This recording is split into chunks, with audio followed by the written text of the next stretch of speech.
ஜூலை 19ஆம் தேதி நம்மளோட எம்எல்ஏ எம்பிஸ்க்கு எல்லாருக்கும் சேலரியை டபுள் பண்ணாங்க. டிசம்பர் 20 அன்னைக்கு பஸ்ஸோட டிக்கெட் ரேட் எல்லாம் இன்க்ரீஸ் பண்ண போறதா சொன்னாங்க. ஆனா எப்ப பண்ணுவோன்ற டீடைல்ஸை சொல்லவே இல்லை. டிசம்பர் 21 அன்னைக்கு ஆர்கே நகரோட எலெக்ஷன். டிசம்பர் 24ஆம் தேதி ஆர்கே நகர் எலெக்ஷனோட ரிசல்ட் வந்தது. ஜனவரி 3ஆம் தேதி எம்டிசி ஸ்ட்ரைக் ஸ்டார்ட் பண்ணாங்க. அப்படி தொடங்கின ஒரு ஸ்ட்ரைக்கை எந்த ஒரு சொல்யூஷனுமே கிடைக்காம ஜனவரி 13ஆம் தேதி ஸ்ட்ரைக்கை முடிச்சுக்கிட்டாங்க. ஜனவரி 20ஆம் தேதி அமலுக்கு கொண்டு வந்தாங்க. அது என்னன்னு பாத்தீங்கன்னா பஸ்ஸோட டிக்கெட் ரேட்டை இன்க்ரீஸ் பண்ணாங்க. நடந்து முடிஞ்ச இத்தனை விஷயத்தையும் மக்கள் எப்படி பாக்குறாங்கன்னா, ஊதியர் பண்ணாங்கல்ல, பேருந்து ஓட்டுநர் நடத்துன்னு இருக்கலாம், இந்த தொகுதிக்காக அவங்க செலவு பண்ணதை ஈக்குவல் பண்ணுறதுக்காகவும் 7000 கோடி அரசாங்கத்துக்கிட்ட இருக்கு. அந்த பணம் இருந்தது, அந்த பணம் எங்கே போயிடுச்சு? அவரோட காசு எங்ககிட்டயே இருந்து உருவி அவங்களுக்கு கொடுக்குற மாதிரி தான். மக்கள்கிட்ட இருந்து பணத்தை பிடிங்கி அவங்களுக்கு கொடுக்குற மாதிரி இப்போ வச்சுட்டாங்க. சொல்லப்போனால் இதுலேருந்து அவங்களுக்கு கொடுக்குற மாதிரி அந்த அரசியல்வாதிங்க அவங்களுக்காக தான் இதெல்லாம் பண்ணியிருப்பாங்க. இதுதான் இந்த கவர்மெண்ட் இதில் சரியில்லாதால் தான் இப்படி நடக்குது. இந்த எம்ஜிஆர் 100ஆண்டு விழாவில் அளவுக்கு அதிகமாக யூஸ் பண்ண பணமும் அது யாருக்காக மேலே அக்கறை வச்சு ஏற்றல, அவங்க ஏதோ சுருட்டணும்னு நினைக்கிறாங்க, அதனால ஏற்றுக்காங்க. இப்ப மக்கள் தனித்தனியா என்ன நினைக்கிறாங்க அப்படின்றத பார்த்தோம். இதுக்கு பின்னாடி கவர்மெண்ட் எப்படி பிளே பண்ணிருக்கு அப்படின்றத ஒரு கோர்வையா பார்ப்போம்.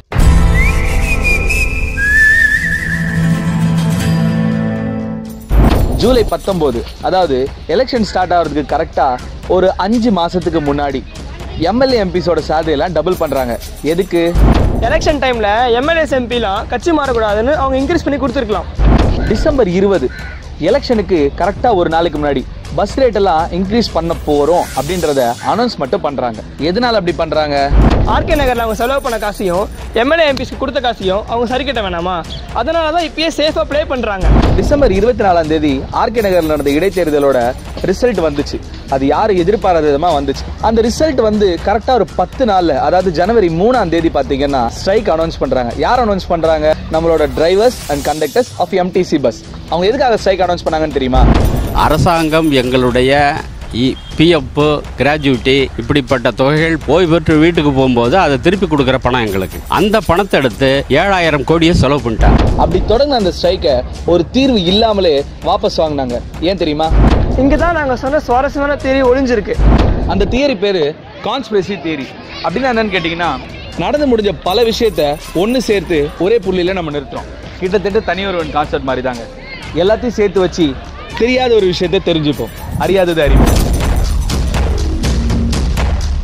எம்எல்ஏ எம்பி சேலரி இன்க்ரிமெண்ட்டையும் ஆர்கே நகர் எலெக்ஷனையும் மக்கள் மறந்துட்டாங்க. மக்கள் மத்தியில் இப்போ ஞாபகம் இருக்கிறது ரெண்டே விஷயம் தான். ஒன்று பஸ் ஸ்ட்ரைக்கு, இன்னொன்று டிக்கெட் ஹைக்கு. அது மட்டும் இல்லைங்க, மக்கள் அங்கங்கே போராட்டம் பண்ணுறாங்க, நாங்கள் டிக்கெட் ரேட்டை குறைக்கிறோம் அப்படின்னு. நம்ம கவர்மெண்ட்டு ஏற்றும் போது ரூபாய் ஏற்றின காசை இறக்கும் போது பைசாவில் இறக்கிருக்காங்க. ஸ்ட்ரைக் பண்ண எம்டிசி ஸ்டாஃப்ஸ்க்காக தான் இப்போ டிக்கெட் ரேட் எல்லாம் ஹைக் பண்ணியிருக்காங்க அப்படின்னு நம்ம மக்கள்லாம் நினைக்கிறாங்க. இதுதான் நம்ம மக்களோட அறியாமை. இந்த அறியாமையிலிருந்து மீண்டு வரணும்னா தனி ஒருவனாய் அறியாதது அறிவோம். அறியாமன்றது அரசியல் மட்டும் இல்லைங்க, ஆன்லைன் ஷாப்பிங்ல இருந்து நம்ம யூஸ் பண்ற அண்டர்வேர் வரைக்கும் இருக்கு. அது என்னன்றத அடுத்த வீடியோல பார்ப்போம்.